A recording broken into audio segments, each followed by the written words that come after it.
आप सभी को Radhe Radhe. Learner lab YouTube channel में आप सभी का स्वागत है। आज हम आए हैं नया टॉपिक और नया अध्याय नया क्लास लेकर। आज का क्लास है कक्षा 12वीं का, जो कि फिजिक्स से संबंधित है। फिजिक्स का ही है कक्षा 12वीं का पहला अध्याय। टॉपिक है वैद्युत आवेश तथा क्षेत्र। वैद्युत आवेश तथा क्षेत्र में हम देखेंगे पहले वैद्युत आवेश क्या है, वैद्युत आवेश का उत्पत्ति कैसे हुआ और किन वैज्ञानिकों ने इस पर रिसर्च करके हम सबके समक्ष उस आवेशों के बारे में हमें जानकारी दिया है। तो वैद्युत आवेश, पहले हम विद्युत किसे कहेंगे ये जानते हैं।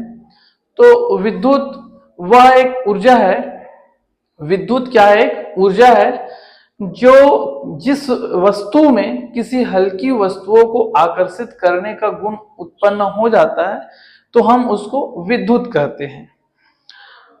अब देखते हैं कि वैद्युत आवेश, वैद्युत आवेश में वह वैद्युत आवेश किसी पदार्थ में, यह वैद्युत आवेश है वह भौतिक राशि होता है और जिस पदार्थ में इसका विद्युत का गुण हो जाता है, हल्की वस्तु को आकर्षित करने का गुण आ जाता है, उसको हम वैद्युत आवेश कहते हैं। और इस जिसमें वैद्युत आवेश आ गया है उसको हम विद्युन्मय कहते हैं, यानी कि वे उसका प्रदर्शन कर सकते हैं। तो वैद्युत आवेश भी कितने प्रकार के होते हैं, क्या होते हैं और कैसे इंट्रोड्यूस हुआ है, इसके लिए हम एक वैज्ञानिक को याद करते हैं। विद्युत क्या है, एक ऊर्जा है। क्या है जी, एक ऊर्जा है। इसी को और ऐसे लिखते हैं विद्युत, ये एक ऊर्जा है।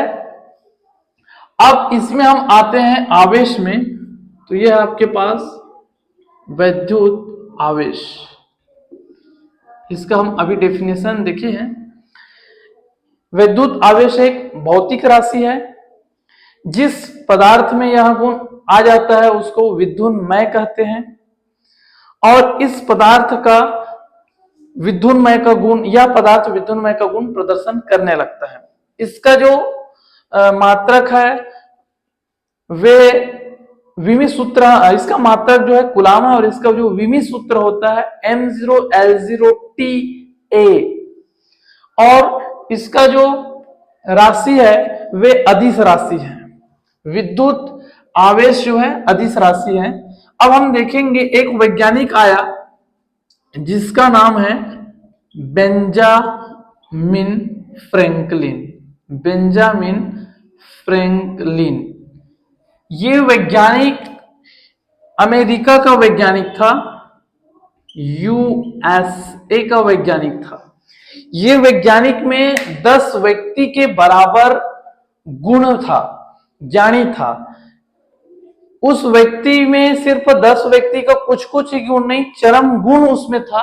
मतलब उसमें ऐसा ऐसा क्षमता था कि एक व्यक्ति में हम कुछ गुण को देखते हैं, उसमें वैसा था।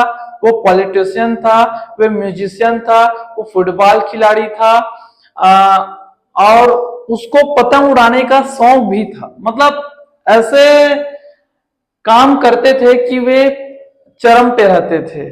वो अपने नाम से, अपने काम से पहचाने जाते थे। वो वैज्ञानिक है बेंजामिन फ्रैंकलिन।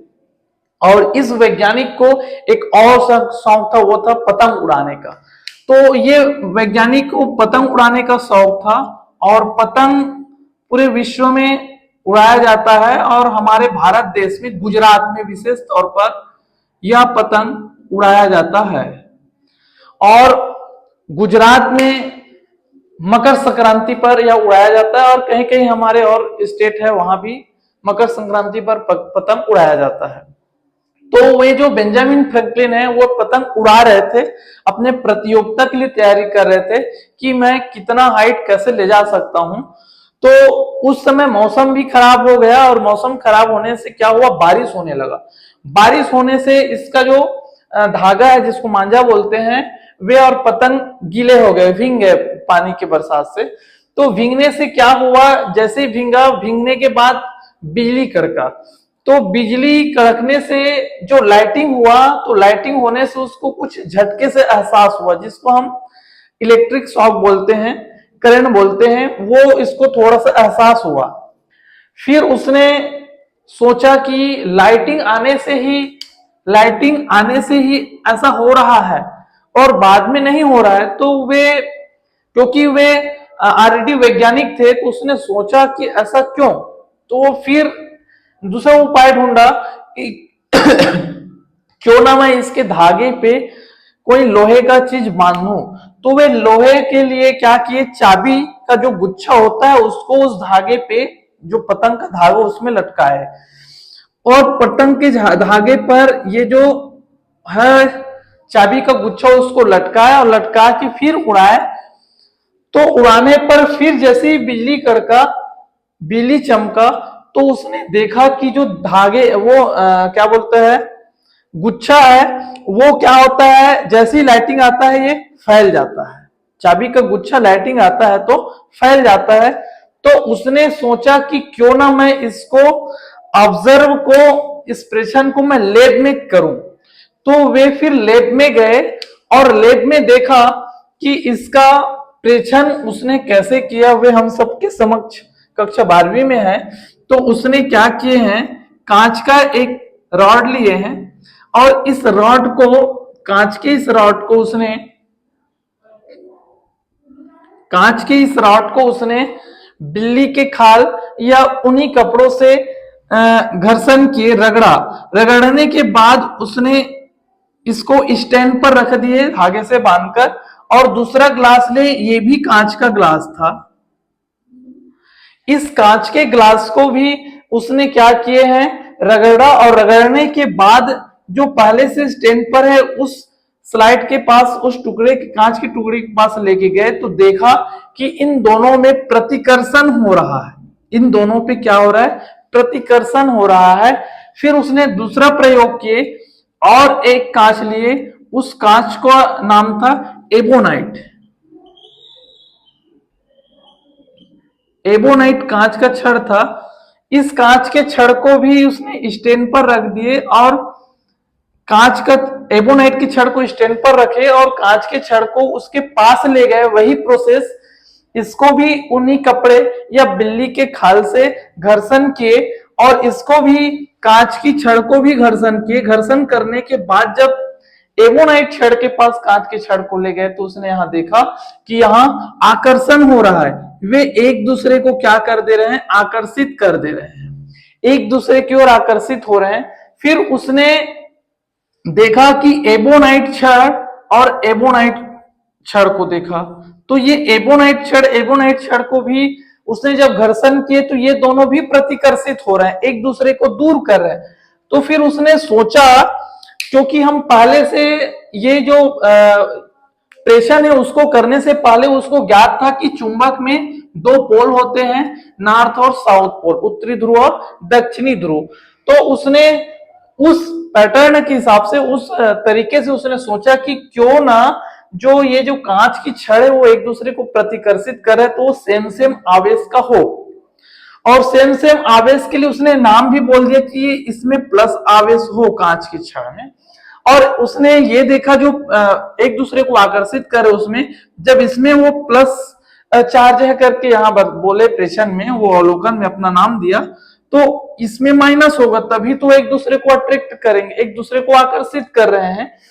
तो ये जो कांच की छड़ है उसको उसने प्लस आवेश बोल दिया और एबोनाइट को छड़ को माइनस। लेकिन ये प्रूफ नहीं था कि यही प्लस आवेश देगा, क्योंकि इलेक्ट्रॉन उत्पत्ति का जो कारण है उसमें हम आगे पढ़ेंगे, तो वहां देखेंगे कि जो वस्तु जितना कमजोर होगा वही जो है, जो अधिक शक्तिशाली पदार्थ होगा उसको क्या करेगा, इलेक्ट्रॉन डोनेट करेगा।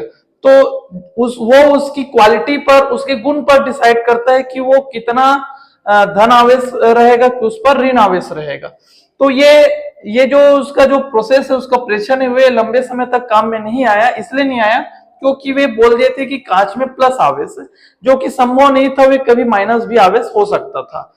ये था आवेश। बेंजामिन फ्रैंकलिन के मदद से हमने देखे कि कुछ समय तक रहा। इसके बाद हम देखते हैं आगे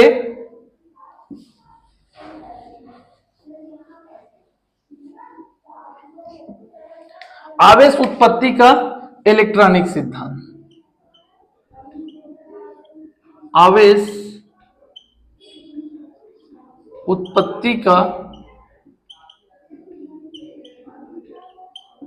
इलेक्ट्रॉनिक सिद्धांत। इसमें हमें मालूम है कि प्रत्येक पदार्थ के नाभिक पर धनावेश होता है और इसके नाभिक पर प्रोटॉन और न्यूट्रॉन होते हैं और इसके बाहरी कक्ष पर इलेक्ट्रॉन होते हैं। क्या होते हैं जी? बाहरी कक्ष पर इलेक्ट्रॉन होते हैं। तो ये जो इलेक्ट्रॉन है वे जैसे जैसे ऑर्बिट्स बढ़ते जाते हैं वैसे वैसे नाभिक से इसकी दूरी बढ़ता है, तो इसका जो नाभिक से अट्रैक्शन है वे कम होते जाते हैं। यानी कि नाभिक जो है धनावेश है वे अपने पास वाले ऑर्बिट को उतना ही अधिक बांध के रखता है जितना दूर वाले को नहीं रखते हैं। तो जैसे जैसे इलेक्ट्रॉन ऑर्बिट से दूर होते जाते हैं उसकी नाभिक से दूरी बढ़ती जाती है, उसकी जो आकर्षण की क्षमता है प्रोटॉन्स की वो कम हो जाती है और कम होने के कारण ये ऊपर पर ऊपरी ऑर्बिट्स पर भ्रमण करते रहते हैं जिसको हम मुक्त इलेक्ट्रॉन कहते हैं। तो जब इन दोनों को हम घर्षण कराते हैं तो घर्षण कराने से ये जो मुक्त इलेक्ट्रॉन है वे एक ऊर्जा प्राप्त करते हैं और ऊर्जा प्राप्त कर उत्तेजित अवस्था में आते हैं। उत्तेजित अवस्था में आने के बाद ये जो है अधिक ऊर्जा वाले अधिक शक्तिशाली जो पदार्थ है वो कम शक्तिशाली पदार्थ से जो मुक्त इलेक्ट्रॉन है उसको आकर्षित कर लेते हैं। ये इसमें से यहां चला गया तो यहां पर इलेक्ट्रॉन की अधिकता हो गया और यहां पर इलेक्ट्रॉन की क्या हो गया? कमी हो गया। तो या जो कमी हुआ है उस पर प्लस चार्ज रहेगा और जिस पर अधिकता हुआ उस पर माइनस चार्ज रहेगा। तो कैसे प्लस कैसे माइनस हुआ? क्योंकि कोई भी पदार्थ है उस पर आवेश जो है प्लस और माइनस जो है बराबर रहता है, प्रोटॉन और इलेक्ट्रॉन बराबर रहता है। तो जैसे ही इसमें से इलेक्ट्रॉन चला गया तो भाई प्रोटॉन की अधिकता हो गया क्योंकि बराबर था और इलेक्ट्रॉन यहां से निकल गए तो यहाँ क्या बच गया? प्रोटॉन। प्रोटॉन यानी कि प्लस बच गया तो प्लस अधिक हो गया, इसलिए इसको पॉजिटिव चार्ज बोलते हैं। और अगले वाले पदार्थ में इलेक्ट्रॉन और प्रोटॉन बराबर रहता है, उसमें से एक इलेक्ट्रॉन एक्स्ट्रा आ गया तो इसमें इलेक्ट्रॉन की अधिकता हो गई जिस पर ऋणावेश होता है। इसलिए जो ग्रहण करता है वो ऋणावेश और जो त्यागता है वो धनावेश है। तो इसका जो वर्डिंग है वो याद रखेंगे। अब जब कोई पदार्थ को आपस में रगड़ा जाता है तो उसमें से एक पदार्थ से आवेश दूसरे पदार्थ में चले जाते हैं, तो जो पदार्थ आवेश का त्याग करते हैं उस पर धनावेश और जो पदार्थ इलेक्ट्रॉन ग्रहण करते हैं उस पर ऋणावेश चार्ज होता है। यही आवेश उत्पत्ति का इलेक्ट्रॉनिक सिद्धांत और इलेक्ट्रॉनिक कारक है। ठीक है, आज का क्लास हम यहीं तक करते हैं। आगे हम कल और क्लास देखेंगे जिसमें कूलाम के व्युत्क्रम वर्ग का नियम भी शामिल रहेगा। धन्यवाद।